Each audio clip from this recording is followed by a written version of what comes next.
예, 우리 하나님의 말씀 같이 보겠습니다. 우리 본문이 마태복음 10장 후반부 전체라 좀 긴데요. 말씀을 그래서 앞부분만 좀 이렇게 같이 보도록 하겠습니다. 10장 24절부터 27절까지 우리 그 앞부분에 있는 말씀. 마태복음 10장 24절부터 27절 말씀, 이 말씀만 저희들이 보고 나머지 말씀들은 우리 말씀을 나누면서 계속 같이 보도록 하겠습니다. 우리 다 함께 4절이니까요. 함께 같이 한번 읽어볼까요? 우리 같이 읽도록 하겠습니다. 제자가 그 선생보다 또는 종이 그 상전보다 높지 못하나니 제자가 그 선생 같고 종이 그 상전 같으면 조카도다. 집 주인을 바알세불이라 하였거든 하물며 그 집 사람들이라. 그런즉 그들을 두려워하지 말라. 감추인 것이 드러나지 것이 없고 숨은 것이 알려지지 않을 것이 없느니라. 내가 너희에게 어두운 데서 이르는 것을 광명한 데서 말하며 너희가 귓속말로 듣는 것을 집 위에서 전파하라. 아멘. 여기까지 보고 말씀 이제 많은 본문의 말씀을 또 저희가 같이 말씀 나누면서 하겠습니다. 오늘 말씀의 제목은 두려워하지 말라. 두려워하지 말라는 말씀의 제목입니다. 두려워하지 않아야 될 이유를 주님께서 오늘 말씀으로 4가지를 말씀해 주시는데 저희에게 두려워하지 말라고 하시면서 4가지를 말씀해 주세요. 저희들 같이 그 말씀을 나누기로 원하는데 첫 번째는 저희들이 두려워하지 않아야 될 이유가 있는데 그 첫 번째는 진실이 드러나기 때문입니다. 언젠가는 중심이 우리의 마음이 우리의 모든 것이 정확하게 알려지고 드러날 때가 오기 때문에 두려워하지 말라고 말씀을 합니다. 성경에서 가장 많이 반복되는 명령이 혹시 무엇인지 아십니까? 예, 벌써 감을 잡으셨죠? 예, 두려워하지 말라. 오늘 말씀의 제목처럼 두려워 말라, 두려워하지 말라는 그런 말씀입니다. 예, 하나님의 그 지하운동이라는 책을 썼던 그 리차드 범브란트 목사님, 로마니아 공산 치하에서 목회를 하다가 체포되어져서 14년간 옥사를 했던 그런 목사님의 이야기를 아마 다들 들어보셨을 것입니다. 저 이렇게 그 글을 읽으면서 그렇게 목사를 하는 중에 3년간은 완전히 빛도 안 들어오는 독방에 어둠의 방에 gat혀가지고 결국 거기서 사형언도까지 받게 됩니다. 공산 정권 하에서 예수님을 증거하고 그랬으니까 이렇게 나라에서 이렇게 사형언도를 또 내리게 되어졌죠. 그때 굉장히 큰 절망이 찾아왔고 이제 여기서 이제 나의 생애와 사역이 끝나는가 보다 이러면서 기도를 하나님 앞에 하고 나아가는 중에 하나님 주의를 하다가 이렇게 이 형장의 이슬로 여기서 이렇게 사라져야 됩니까? 참 마음이 깊은 탄식을 하면서 하나님 앞에 기도했을 때 하나님께서 그렇게 말씀을 하셨다고 합니다. 사랑하는 종아, 성경에 두려워하지 말라는 말이 몇 번 기록되어 있는지 아냐? 그래서 이제 리차드 범브란트 목사님이 그 말씀을 이렇게 마음에 이렇게 울리는 그 어떤 감동을 듣고 이제 성경을 읽으면서 마크를 하기 시작했어요. 표시를 하기 시작했어요. 하나씩 찾아가면서 넘버링을 하기 시작했는데 몇 번 나왔을까요? 367. 맞아요. 그래서 365번, 366번이 나왔어요. 네, 정확하게 366번이 나왔습니다. 우리 권사님 정확히 아시네요. 내가 왜 두려워하지 말라는 말을 366번을 기록해 놓았다고 생각하느냐? 1년 365일이니까 하루하루 매일 걱정하지 말고 살라고 내가 그렇게 성경에 기록을 해 놓았다. 그러니까 이제 리차드 범브란트 목사님 참 재밌으시죠? 또 아니 그럼 365일이 1년이 365일이면 365번이면 되지 왜 366번을 기록했습니까? 이렇게 하나님께 또 물으니까 4년마다 한 번 윤날 있지 않니? 그때는 366번 아니니? 얼마나 하나님이 참 재치 있으시고 정확하십니까? 이렇게 기록을 하신 이유는 이렇게 우리에게 걱정하지 말고 두려워하지 말라는 거죠. 왜? 하나님께서 다 돌보고 책임지고 그렇게 하시니까 걱정하지 말라는 것입니다.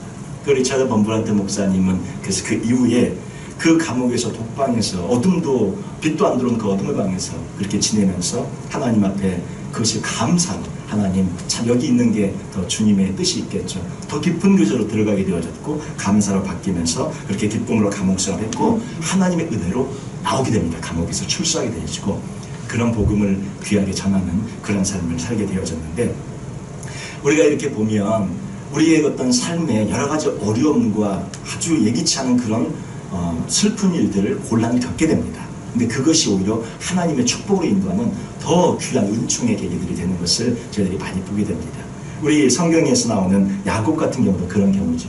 야곱의 경우를 보면 참 파란만장한 그런 삶을 살게 되는데, 사랑하는 라헬과 결혼하고 싶어서 7년간 정말 종처럼 죽도록 일했는데, 첫날 밤을 딱 이렇게 치르고 나니까 누가 옆에 있었어요? 네. 예, 그 언니 레아가 있었던 거예요. 한마디로 삼촌에게 결혼 사기를 당한 거죠. 이런 말도 안 되는 일이 이렇게 벌어져서 정말 얼마나 마음이 아팠겠어요. 근데 결국 야곱은 그 결혼에 실패한 것입니까?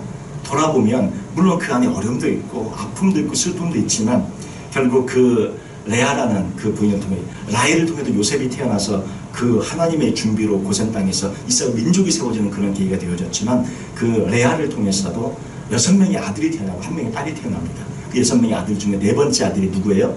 유다입니다. 유다. 그 유다를 통해서 누가 옵니까? 다윗이 오고 예수님이 와요.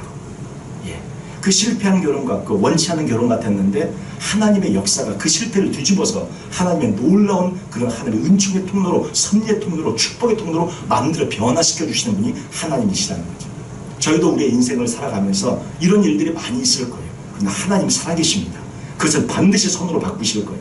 반드시 축복으로 바꾸실 것입니다. 반드시 의의 그런 열매들을 거둔 것으로 바꾸실 것입니다. 그런 하나님을 믿고 저희들이 나아가야 될 필요가 있으리라고 생각합니다. 오늘 이 말씀을 보면 두려워하지 말아야 된다고 얘기하시면서 그 이유를 주님께서 분명히 말씀하고 있는데, 그 이유는 무엇입니까? 진실이 드러나기 때문에. 예, 모든 것이 드러날 때가 온다고 말씀을 하고 있어요. 우리 말씀 다시 한번 아까 24절, 25절, 26절 한번 보시면, 여기 이제 26절 볼까요? 26절 보시면, 그런즉 그들을 두려워하지 말라. 두려워하지 말라고 말씀하면서, 그들은 누굽니까? 예수님 바알세불이라 그러고, 예수님 핍박하고, 예수님 모함하고, 예수님 막 음모 꾸미고, 이런 모든 사람들 이야기를 하지 않습니까? 그러니까 예수님도 그렇게 그런 일들을 당했으니 우리도 어떻게 해요? 똑같이 우리도 그런 일을 겪을 거라는 거예요. 음모도 당하고 모함도 당하고 억울한 일도 겪고, 괜히 그냥 우리에게 트집 잡고 우리를 공격하고, 이런 일들이 많이 벌어질 건데, 그런데 두려워하지 말라 말씀합니다. 왜? 감추는 것이 드러나지 않을 것이 없고 숨은 것이 알려지지 않을 것이 없다. 진실은 드러나기 때문에 두려워하지 말라고 말씀합니다. 모든 것이 드러납니다. 사실 이 드러난다는 것이요, 어떤 사람들에게는 정말 안 드러났으면 좋겠다 이렇게 생각하며 사는 분들이 있을 거예요. 자신의 가장 은밀한 생각이 드러나고 중심이 드러난다면 오히려 두려운 사람들이 많을 겁니다. 걱정된 일들이 많이 있는 사람들이 있어요. 진실이 밝혀지는 것이 두려운 사람들, 죄를 숨기고 악을 숨기고 속이고 사는 그런 사람들, 크리스찬으로서 나쁜 짓, 못할 짓, 할 짓, 못할 짓 많이 한 사람들 아마 두려울 거예요. 진실이 드러난다면 이 말 앞에 두려울 것입니다. 근데 우리는 어때요? 제발 드러났으면 좋겠다. 우리의 마음이 제발 그때 그 모든 중심이, 그 사건이, 그때 그 일이 제발 진짜 드러났으면 좋겠다. 우리 그런 마음 아닙니까? 우리는 두렵지가 않아요. 진실이 드러나는 것이. 우리는 오히려 그것이 기다려집니다. 언젠가 제발 드러나기를. 성경은 말씀합니다. 진실이 드러나니까 두려워하지 말라고 말씀합니다. 예, 저희들은 진실이 드러나는 것이 참 좋은 사람들이에요. 제발 진실이 드러나기를 원하는 그런 마음을 가진 사람들에게는 하나님의 축복이 있을 줄로 믿습니다. 반드시 드러나니까 걱정하지 말라고 주님께서 말씀합니다. 걱정하지 마셔요. 드러나는 날이 옵니다. 우리의 눈물이, 희생이, 헌신이 드러나는 날이 옵니다. 주님 위에 참았던 그 마음이, 그 눈물이 밝혀질 날이 옵니다. 오해받으면서도 주님을 위해서 아무 말도 못하고 그 모든 수모와 그 모든 모욕을 참았던 것들이 반드시 드러난 날이 옵니다. 내가 잘못하지 않았음에도 불구하고 욕을 먹은 그 모든 것도 반드시 진실이 드러납니다. 주님을 위해서 악을 악으로 갚지 않았던 그 모든 참았던 인내의 날들이 드러납니다. 그리고 내가 정말로 주님을 사랑해서 순종하고 따랐던 것이 드러나고요. 인내와 견딤이 빛 가운데서 드러나고요. 오해받은 것처럼 보였던 삶의 모습들, 다른 사람들은 왜 이렇게 독선적이냐, 왜 이렇게 오해 고집으로 사냐. 근데 그게 아니었죠. 주님 사랑했기 때문에 그렇게 할 수밖에 없었고 그런 길을 걸을 수밖에 없었던, 그것이 진짜 믿음의 결단이었던 것이 진실이 드러난 날이 옵니다. 생명의 주님이 어디로 인도하든지 따르겠다는 그런 귀한 결단의 삶이 진짜 빛을 발한 날이 옵니다. 진짜 마음이 드러나고 중심이 드러나고 인정받는 날이 옵니다. 그래서 주님이 말씀합니다. 두려워하지 마라. 너의 한평생을 내가 모든 사람 앞에서 영광으로 드러낼 것이니 두려워하지 마라. 말씀합니다. 저희들을 두려워하지 않기를 원합니다. 이대로 아무도 모르고 끝나버릴까? 아닙니다. 반드시 그것이 다 드러나는 날이 옵니다. 주님이 만천하에 공개하세요. 온 세상 온 열방 만왕의 만주의 주께서 모든 하늘 천군과 천사 앞에 모든 사람 앞에 우리의 진실과 우리의 헌신과 충성을 드러낸 날이 옵니다. 그래서 두려워하지 말고 가고 담대하게 저희들 믿음으로 살아가시는 저희가 되시기를 바랍니다. 두 번째, 주님께서 두려워하지 말라고 말씀하시면서 주님께서 말씀하고 있는 이유는 주님이 돌보고 있기 때문에, 내가 돌보고 있기 때문에 두려워하지 말라 말씀합니다. 우리 28절부터 보시면요, 거기 이제 몸은 죽여도 영혼은 능히 죽이지 못하는 자들을 두려워하지 말라고 말씀합니다. 우리의 적은 보통 두 가지입니다. 하나는 그때 이제 이 말씀을 받았던 당시에 마태가 이제 이렇게 살았던 당시에 로마가 지배했었던 그런 사회였기 때문에 그들에게는 이제 그 로마가 막 핍박을 하고 왕이 핍박을 하고 권력자들이 박해를 하니까 그들의 1차적인 적이 그들이었죠. 로마의 그 나라 권력자들, 지도자들 박해하면서 막 잡아 죽이는 그런 수많은 사람들, 그들이 첫 번째 적이었고, 두 번째 적은 더 깊은 어둠의 적, 사단이었죠. 몸과 그들을 두려워하지 말라고 말씀합니다. 진짜 두려워야 될 것은 누구냐? 몸과 영혼을 능히 지옥에 멸하실 수 있는 이분이 누구십니까? 하나님이시죠. 진짜 두려워야 될 분은 하나님이신데, 사실 저희에게는 하나님이 두려운 분이 아닙니다. 그게 얼마나 감사한지 몰라요. 우리 예수님이 우리가 두려운 분이 아니잖아요. 우리는 어떻게 해요? 하나님과 예수님은 어떤 분입니까? 우리를 위해 그 구원의 모든 걸 펼치신 나를 사랑하시는 분. 그러니까 저희들은 이 땅에 두려워할 것이 아무것도 없는 거예요. 저희들은 이미 천국이 이미 보장되고 천국에 가서 사시는 분들이니까 두려워할 이유가 전혀 없습니다. 세상을 두려워하지 말고 사단을 두려워하지 않고 저희들이 살아야 할 터인데, 사실 저희들이 이렇게 살다 보면 때때로 너무 힘들고 어렵고 막 마음이 속상하고 막 그럴 때 우리도 어떤 마음이 드냐면, 이게 사실은 정말 두려운 건데요, 주님이 말씀하고 있는 행간의 의미는 그런 걸 하지 말라는 건데, 그것은 무엇이냐면 세상의 방법과 논리를 따라서 그렇게 악으로 갚는 그런 어떤 삶의 방식을 취하고 싶을 때가 정말 있어요. 근데 그렇게 하지 말라는 거죠. 그렇게 할까봐 두려운 거죠. 우리는. 사단은 우리에게 자꾸 그런 마음을 줍니다. 야, 너의 그 진실을 밝혀. 어떤 정의를 위해서, 그 어떤 것을 해결하기 위해서, 악을 없애기 위해서 그러한 마음들을 뒤에, 그런 마음들을 가지고서 어떻게 역으로 이용하냐면 사단의 방식을 사용하라. 나의 방식을 사용하라. 사단이 우리에게 주는 도전은 그것입니다. 야, 그거 네가 해결해버려. 어떻게? 나의 방식으로. 하나님의 방식이 있고 사단의 방식이 있는데 나의 방식으로 해결해. 자꾸 그런 어떤 마음을 줘요. 이게 두려운 겁니다. 저희들은 사실 어떻게 두렵냐면 그런 방식을 따를까봐, 악을 악으로 갚을까봐. 빛의 자녀들이 어둠과 싸울 때 더 큰 어둠의 방법으로 싸우려고 하는 거예요. 이게 사실 우리에게 다가오는 그런 유혹 중에 한 가지입니다. 한마디로 본때를 보여주고 싶은 거죠. 눈에는 눈, 이에는 이로 갚고 싶은 거예요. 아니, 눈에는 목숨으로 갚고 싶고 이에는 팔다리 하나쯤 부러뜨리고 싶은 거예요. 이게 사실 우리의 마음속에 있는, 그렇게 할까봐 우리 안에 있는 그러한 두려운 마음이고 모습입니다. 가끔 두렵지 않으십니까? 자신의 모습을 보면서 문득문득 갚아주고자 하는 거죠. 선한 방법을 쓰면 용서하는 것처럼 되고 바보처럼 보일까봐 안 쓰고 싶고, 사단에게 대적하면서 사단의 방법을 쓰고 싶은 거예요. 악한 원수를 대적하면서 더 악한 사단의 방법으로 대적하고 싶은 거예요. 이게 사실 우리가 크리스찬이 우리에게 오는 두려운 그러한 현재입니다. 이것을 넘어서시기 바랍니다. 왜? 주님이 다 돌보고 계시니까.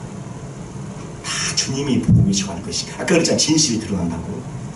두 번째로 주님 말씀, 내가 돌보고 있으니 그런 방식 취하지 않아도 된다 말씀하는 것입니다. 그래서 내가 약해질까봐 두려워하지 마시고요. 이 세상이 나를 버린 것 같은 그런 가운데서 내가 너무 마음이 아프고 힘들어서 두려워하지 마시고 주님께서 돌보시는 것, 참새 비유를 얘기하지 않습니까? 주님이 알고 계시고 머리카락의 비유를 얘기하지 않습니까? 주님께서 돌보아 주신다는 것입니다. 여러분, 참새 2마리가 한 아사리온에 팔린다고 얘기했는데, 우리 그 뒤에 이제 말씀, 우리 29절에 보면 참새 2마리 한 아사리온이요, 저기 얼마냐면요, 그 하루 품삯이 한 데나리온, 하루 품삯이 우리 보통 100불 잡으면 이 100불의 16분의 1입니다. 16분의 1이 한 아사리온이에요. 제가 집에서 계산을 해봤어요. 그랬더니 6불 25센트 나오더라고요. 예, 6불 25센트. 그러니까 참새 2마리가 6불 25센트에 팔리는데, 그 팔리는 것도 하나님이 허락해야 된다는 거예요. 참새 2마리가 그 목숨을 잃고 팔려나가는 것도 하나님이 허락해야지만 땅에 떨어지는 그렇지 않으면 절대 그런 일이 벌어지지 않는다고 얘기하는 거예요. 이 말씀은 무슨 뜻입니까? 하나님이 참새 같은 목숨까지 신경 쓰고 있다는 거예요. 내가 그들의 목숨도 신경 쓰고 있으니 하물며 너희들은 내 아들이고 내 딸인데 내가 신경 쓰지 않겠느냐. 내가 케어하니까 걱정하지 말라는 것입니다. 하나님이 여러 방편을 통해 도우시고 여러 사람을 통해 도우시고 여러 환경을 통해 도우시고 주님께서 우리를 책임지시고 은혜로 인도해 주신다는 말씀이에요. 참새도 내가 돌보고 있다. 그 6불에 끝나는 그런 생명과조차도 내가 돌보고 있는데 왜 걱정하냐고 말씀하는 것이죠. 그리고 머리카락이 몇 개인지 우리 그 다음 말씀 보시면 너에게는 머리털까지 다 세심 받아야겠다. 머리카락이 몇 개까지 다 세고 있다. 예. 우리 가끔 집에서 이제 백큐하고 청소하면 제일 많이 막 거기 나오고 막 엉키는 게 뭡니까? 머리카락이에요. 저도 집에서 이제 백큐을 이렇게 가끔 하면 예, 그 백큐에 그렇게 머리카락이 많아요. 집에 이렇게 긴 머리카락이 많은지. 자, 짧은 머리카락은 별로 없는데, 긴 머리카락이 그렇게 많은지, 막, 밖에 다 붙어갖고, 막, 그걸 잘라내고, 다시 뜯어내고, 다시 또 하고, 머리카락이 참 많은지 모르겠습니다. 네. 머리카락이, 근데 우리가 이렇게 빠지는 머리카락이 부지기수인데, 그걸 어떻게 다 세고 계시나. 얼마나 많이 빠지고, 얼마나 많이 없어져요. 저는 처음에 정말 그러다가 한 가지가 이해가 됐던 게 뭐냐면 그 머리카락이 나는 자리가 있으니까 머리카락이 날 거 아니에요. 그 자리에서 그 나는 자리는 처음부터 세팅해 놨을 거 아닙니까? 그러니까 날 거 아니에요. 세팅을 처음에 해놓으셨구나. 그리고 세팅된 것 자체가 하나님이 하나씩 하나씩 다 세팅한 거 아니에요. 그러니까 다 씌워서 세팅해놓고 그 자리에서 머리카락이 나고 또 빠지고 또 나고 이렇게 세팅을 하신 분이 하나님이시니까 머리카락이 몇 개인지 정확하게 알고 계시고 숫자를 세고 계시다는 거죠. 정말 놀랐습니다. 이거 하나까지 다 하나님이 다 보고 계시고 알고 계시는구나. 예, 그러니 숫자를 정확히 알죠. 저희들에게 주님께서 말씀합니다. 내가 머리카락까지 다, 너희들의 떨어지는 머리카락까지 다 세고 있고 참새가 6불 25센트에 팔리는 것까지 내가 다 케어하고 보살피고 있으니 두려워하지 말고 걱정하지 말라. 세상의 방법으로 세상의 악을 대적해서 악하게 막 그렇게 너도 막 하고 싶을 그런 마음이 든 거 충분히 이해하지만 그렇게 하지 말고 나를 바라고 나를 신뢰하면서 주 앞으로 나오라는 거죠. 그러면 주님께서 주의 방법으로 주의 주변의 방법으로 공급으로 주변의 환경을 통해 사람들에게 돕고 공급하신다는 것을 말씀해주고 계신 것입니다. 절대 그렇게 하지 말라고 내가 돌보고 있으니 걱정하지 말라고 말씀합니다. 세 번째 두려워하지 말라고 말씀하시면서 저에게 두려워하지 말라고 말씀하신 이유는 핍박이 다가와도 두려워하지 말라고 말씀합니다. 그때도 주님이 케어하시고 함께 하신다. 세 번째는 핍박이죠. 우리 34절부터 말씀을 보시면 내가 세상에 화평을 주러 온 줄로 생각하지 말라. 화평이 아니요 검을 주러 왔노라. 내가 온 것은 사람이 그 아버지와 딸이 어머니와 며느리가 시어머니와 불화하게 하려 함이니. 예. 복음 때문에 저러면 되는데 복음 아니고 괜히 인간적인 관계 때문에 저렇게 되면 안 돼요. 저 인간적인 관계는 참 잘 지내야 됩니다. 근데 복음 때문에 저렇게 자연스럽게 될 수가 있어요. 그 다음에 또 36절 보시면 사람의 원수가 누구요? 자기 집안 식구리라. 이 말씀이 가족을 돌보지 않고 버리라는 말이 아닙니다. 사도들 중에는 여행을 다닐 때 그 아내와 함께 그렇게 다닌 사람들이 있었어요. 가족을 돌보지 않고 아내도 돌보지 않고 막 다 팽개치고 그냥 막 그렇게 혼자 복음을 뛰어다니며 살아 이런 말씀이 아니에요. 우리 고린도전서 9장 5절 말씀 보시면 한번 보실까요? 여기 보시면 우리가 다른 사도들과 이게 사도 바울이 얘기하는 거죠. 우리가 다른 사도들, 주의 사도들이에요. 주의 형제들과 베드로입니다. 게바와 같이 믿음에 자매된 아내를 데리고 다닐 권리가 없겠느냐, 이렇게 말씀해요. 다른 사도들은 아내도 같이 데리고 다니고 복음전할 때 같이 이렇게 했던 걸 봅니다. 아예 팽개쳐놓고 혼자 막 다니고 가족은 등한시하고 이렇게 살았던 게 아니에요. 가족도 챙기고 아내도 같이 데리고 다니고 복음을 위해서 같이 살았던 것을 보여줄 것입니다. 사도 바울은 독신이었으니까 그냥 그렇게 홀로 다녔지만 다른 아내가 있는 그런 분들은 어떻게 해요? 아내를 챙겨서 같이 다녔다는 거예요. 예, 같이 하는 겁니다. 같이. 예, 가정을 등한시하고 팽개치라는 게 그 말씀을 지금 주의 제자들이 어떻게 따라가면 사도들이 같이 이렇게 가족을 섬기면서 하잖아요. 이 말씀은 그런 것이죠. 가족을 아예 버리고 팽개치라는 말씀이 아니라 가족을 보살피면서 섬기되 우선순위가 뭐냐는 거죠. 두 부부가 같이 뭐를 해요? 복음의 사역을 한다는 것입니다. 두 부부가 같이 복음을 위해 산다는 거죠. 예. 우선순위 문제를 말하고 있습니다. 분열을 원하시는 것이 아니에요. 가정을 분열시키고 완전히 가정을 파괴하고자 주님 말씀하신 것이 아니라 우선순위. 그런데 궁극적으로는 가정 안에서도 우리 때로 참 가정 안에서 홀로 있는 것 같은 느낌이 드실 때가 없으십니까? 가정 안에 분명히 가장 가까운 가족이고 가장 친한, 그리고 나의 핏줄이고 나의 모든 게 가족인데도 왜 이게 혼자인 것 같지? 이런 생각이 가끔 안 드십니까? 저만 드십니까? 자, 우리 모두 들 거예요. 그런 마음이 가끔 들 거예요. 진짜 궁극적인 문제 앞에, 죽음 앞에서는 혼자 갈 수밖에 없는 그런 자리가 온다는 거죠. 죽음 앞에 직면할 때 아무리 가족이 그 자리에 같이 갈 수가 없어요. 혼자 서야 돼요. 예수를 믿느냐 안 믿느냐 결단 앞에 누가 혼자 서는 거예요.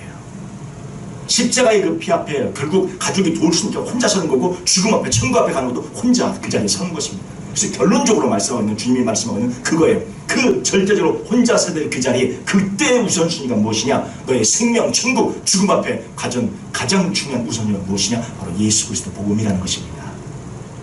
같이 하고, 가정이 같이 하고 섬기고 같이 다 해야 되지만 철저한 우선순위 예수 그리스도, 우리의 아버지 하나님, 성령님, 이것이 궁극적으로 우리가 홀로 주님 앞에 섰을 때, 천국과 지옥이냐 그 앞에 섰을 때, 천국 앞에 섰을 때, 죽음 앞에 섰을 때, 그때는 그것이 홀로 설 수밖에 없고, 바로 그 자리에 그때는 첫 번째가 예수 그리스도 하나님 아버지라는 것을 말씀해주고 있는 것입니다.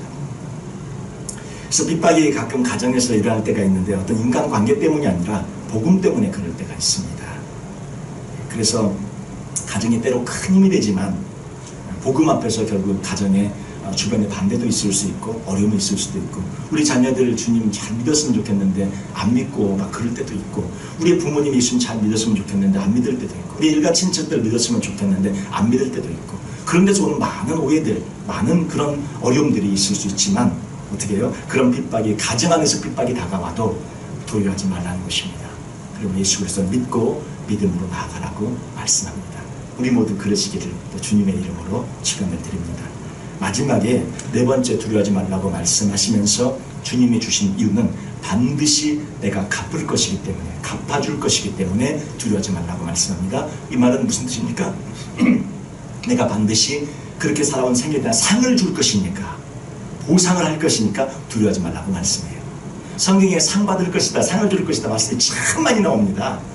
어떤 분들은 그래요. 천국에 무슨 상급이 있냐? 아니요. 너무나 많은 말씀이 상을 받을 것이다, 너희들이 상을 받을 것이다 말씀이 너무 많이 나와요.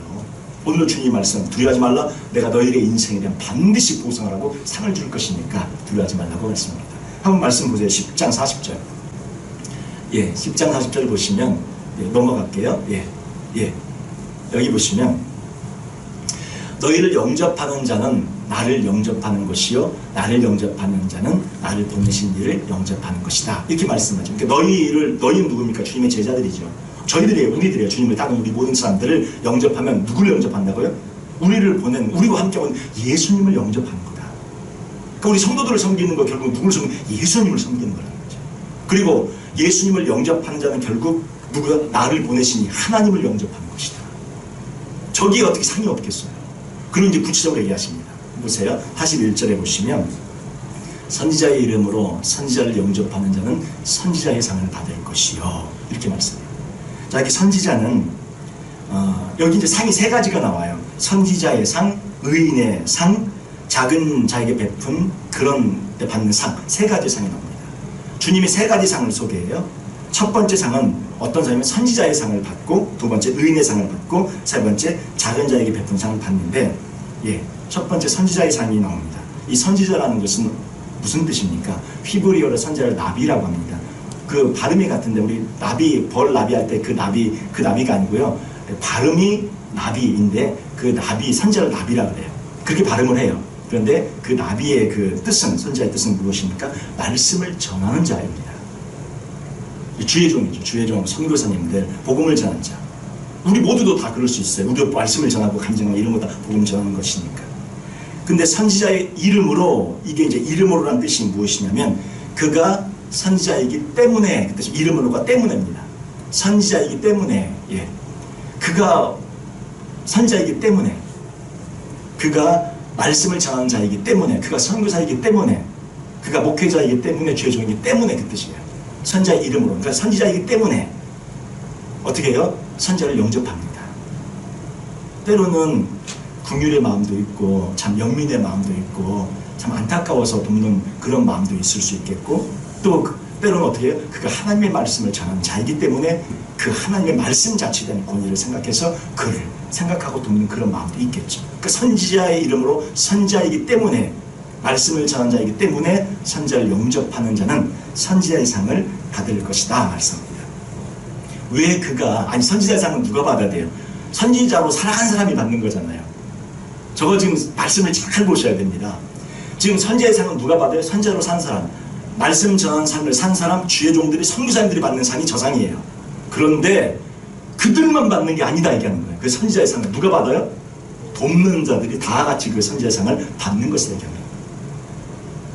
우리 교회에서 우리 후원한 선교사님들, 그리고 우리 또 이번에 미얀마라든지 하이티라든지 얼마나 작은 손길들 정성으로 또 선교하고 후원합니까? 근데 그 선교사를 돕는 것, 바로 그것이, 선교사님들을 돕는 것이 결국 누구를 돕는 거예요? 선교사님을 돕고 그것이 결국 누구를, 그 사역을 펼쳐하는 하나님 예수 그리스도의 그 사역을 돕는 것이기 때문에 결국 그들도 선지자와 똑같은 그런 일을 하는 것과 마찬가지라는 거죠.